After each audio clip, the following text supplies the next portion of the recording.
In the previous part, I took you through every little corner of MSC World America, the newest and most anticipated ship from MSC Cruises. From the bright balcony cabins to surprisingly good buffet meals, and even the less than perfect moments, like the hit or miss MSC for Me app. But if we stopped at stylish interiors and grand theaters, this journey would be no different from a floating resort. Because the real cruise experience has never been just about luxurious walls. It lives in the places your feet touch. In that feeling when you step onto a new port, the air smells different, the sounds shift in tone. It lives in the spontaneous slices of the Caribbean, sometimes raw, sometimes historic, and sometimes so still it almost feels unreal. On this 7-night journey, I chose a route that is not exactly famous. There is no Nassau, no Cozumel. Instead, there are 3 stops, each with its own mood: Puerto Plata, San Juan, and Ocean Cay. Places where I believe everyone will walk away with a different story. As for me, I simply want to share how it all made me feel. I spent quite some time debating whether to book this route, because if I had wanted a lively trip with tons of shore entertainment, I could have easily gone with a more popular itinerary, one that included Nassau or Cozumel. But I was not looking for a crowded experience. I was searching for a journey with breathing room.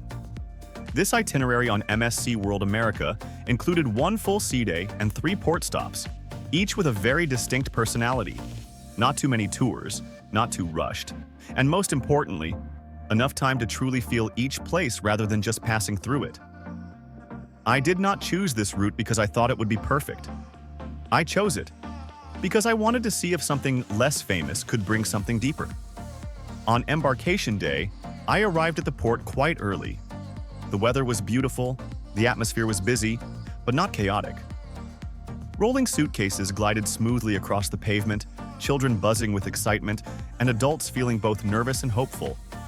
Check-in was a little slow, not because the process was complicated, but because so many guests had arrived around the same time. But once I passed through security and stepped onto the gangway, it felt like entering an entirely different world. The familiar scent of new interiors, soft light streaming down from the glass ceiling above, and the very first smiles from the MSC crew. Gentle, respectful, but just warm enough to make you feel like your journey had truly begun. I did not rush to explore the ship's amenities. I simply stood there for a few minutes, taking in the background music, the clinking of glasses from the nearby bar, and the excited footsteps of the first passengers boarding. A long voyage was about to begin. And in that brief moment, I truly felt like I had stepped away from everyday life. After the excitement of embarkation day, the second day brought a rare kind of silence. As the ship drifted across open ocean. No ports, no calls from shore, just endless blue water all around. I started the morning with a light breakfast outdoors. A hot cup of coffee, a few slices of toast, and an open horizon stretching far beyond.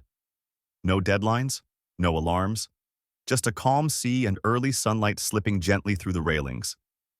Instead of rushing around like the day before, I chose to slow down. I wandered through different areas of the ship, from the quiet spa to the 6th-floor cafe overlooking the aft deck, and finally to the botanic garden pool beneath its glass dome, bathing in natural light. I sat there for a long time, doing absolutely nothing, just watching the sunlight dance across the surface of the water, listening to the soft hum of conversation nearby, and feeling, for once, that I was truly resting. Lunch that day came from the grab-and-go station. Nothing remarkable, right? But it was clean, convenient, and enough to satisfy a hungry stomach without breaking the calm rhythm of the day. In the afternoon, I dropped by a Zumba class. Not to burn calories, but to enjoy the energy. It did not last long, but the smiles on everyone's faces made me feel like I was part of a small community, drifting together across the wide open sea. It was a day without a single highlight, but somehow, it was the day I felt most completely at ease.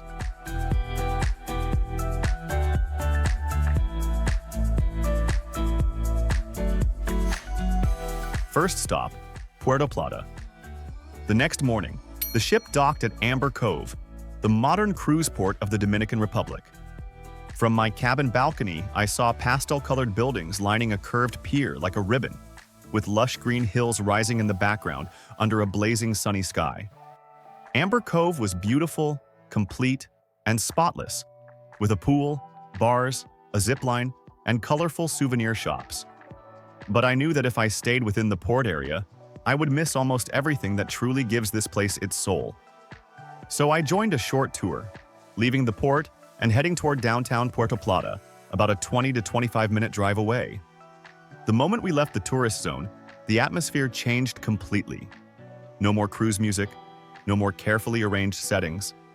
Instead, it was the sound of motorcycles, voices calling to one another in the market, and narrow paths cracked slightly under the shade of big leafy trees. Puerto Plata appeared raw, even messy in some parts, but real and heartfelt. There were old Victorian-style houses with sloped roofs, wooden doors, and wide porches. Children played soccer under the awnings. Adults sat sipping coffee by their doorways. And in between it all was life, unfiltered and unpolished. I did not need to go far. Just slowing down a little was enough. Everything memorable was right there in those worn-down street corners. I did not take a big tour. It was just a short trip. Walking through the center of town, stopping by an old church, a local market, and ending at Fort San Felipe, looking straight out over the ocean. Our guide was a local woman who spoke English slowly but with feeling. She told stories about the colonial era, about hurricanes that had swept through this place, and about how the people here patiently rebuilt everything, brick by brick. The first stop was the Amber Museum. It was not large, but it kept me there longer than I expected. Some of the ancient amber stones were completely clear. One even held the full outline of a tiny insect, trapped inside for millions of years. It felt as if time here had never moved. Next came Fort San Felipe. The wind there was strong, cutting through every gap in the thick stone walls. I stood facing the sea, and for a moment, I was not thinking at all. No more tours, no more plans. Just the wind, and a rare stillness. On the way back, I stopped by a small food stall, the kind you would easily walk past if no one pointed it out. The owner was an older woman in a floral apron with a warm, gentle smile. I asked for a local specialty, and she said, "Pollo guisado," Dominican-style stewed chicken. The plate came out simple: white rice, soft chicken simmered in rich tomato sauce, and a small cucumber salad on the side. No fancy touches.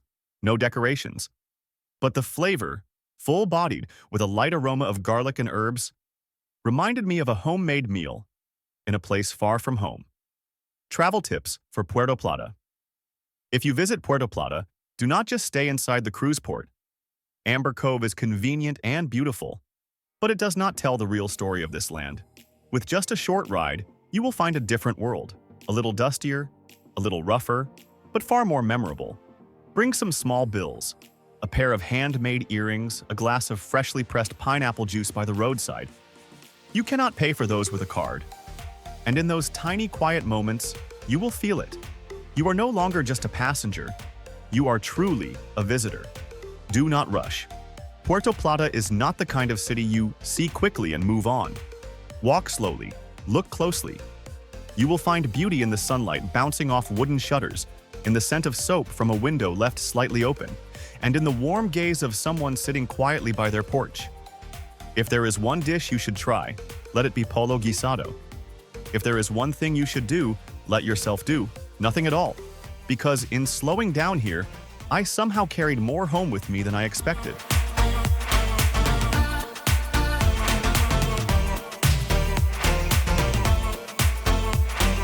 Next stop, San Juan.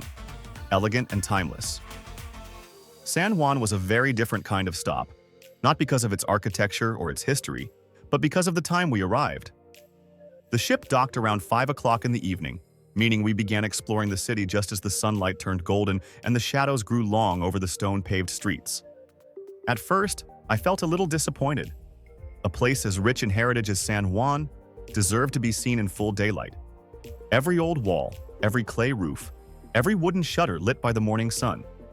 But then, as the sunset wrapped the city in gold, I realized San Juan is at its most beautiful when it is not trying to impress you.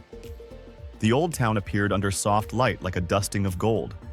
Low, pastel-painted homes, faded but graceful, Spanish-style windows, curved iron balconies, vines trailing softly down the walls.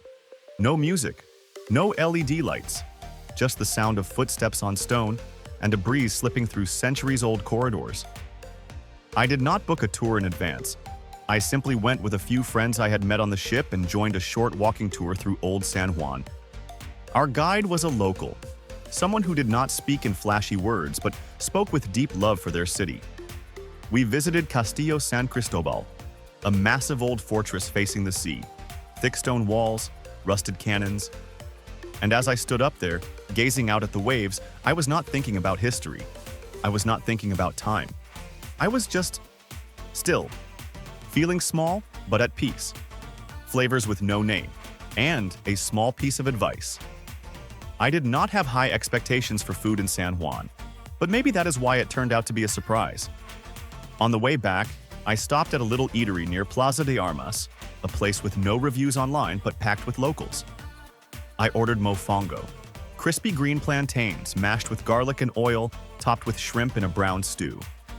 That first bite, a soft wave of garlic, salty, rich, slightly unfamiliar, but instantly addictive. Then I tried a hot empanada, filled with seasoned beef and cheese, served with a red sauce that had a gentle kick I could not quite name.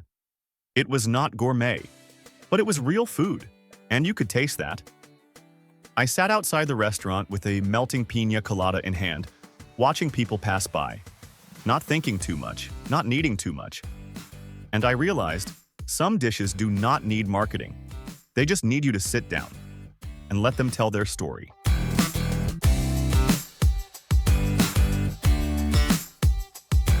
Final stop, Ocean Cay, quiet and private. The next morning, I pulled back the cabin curtain and saw Ocean Cay. No crowds, no artificial scenery, no loud colors. Just a stretch of white sand, crystal clear blue waters, and a still lighthouse at the edge of the island, like a silent welcome.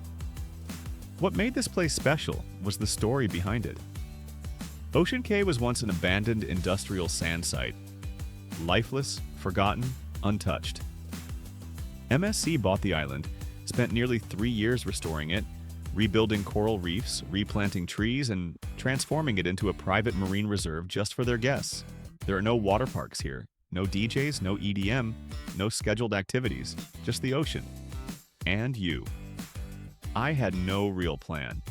The only thing I did was walk along the sand, then sit on a wooden chair at North Beach.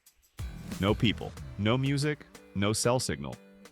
For over an hour, I did nothing except watch the sea, feel the breeze, and let the sun gently warm my skin. At lunchtime, I stopped by Seeker's food court. The food was simple: burgers, salad, fruit. Not memorable, but clean and satisfying. No upsells, no QR codes, no questions. You just grab a tray and choose what you want. In the afternoon, I walked toward the lighthouse. The path was quiet, the sunlight soft, and as I stood beneath that tall white tower watching my shadow stretch out across the sand, I realized something. Sometimes the most important part of a journey is a day when you do absolutely nothing at all. A quiet word of advice. Do not expect a lively paradise.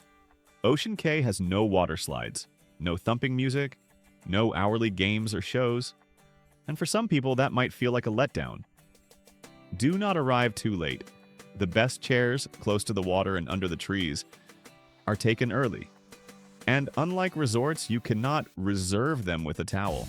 But most importantly, do not bring expectations, bring time. Because Ocean Cay is not built for the hurried. It is for those who are patient enough to simply sit still. If you want to move a little, take a walk to the lighthouse at sunset. There is no performance, no applause. Just the last light of day reflecting off the water. And the quiet feeling that you are far, far away from anything familiar. After several days of getting off the ship, exploring, snapping photos, squeezing through tourist spots, what I looked forward to most was the day I did not have to go anywhere. I returned to the places I had only glanced at before. The cafe on Deck 6, the quiet lounge at the back of the ship, the spa still and serene. I also watched a theater show, Queen Symphonic. I did not expect to be impressed, but I stayed the entire time, listening as they performed Queen's music with complete reverence. No photos, no filming, just listening. And truly, being present.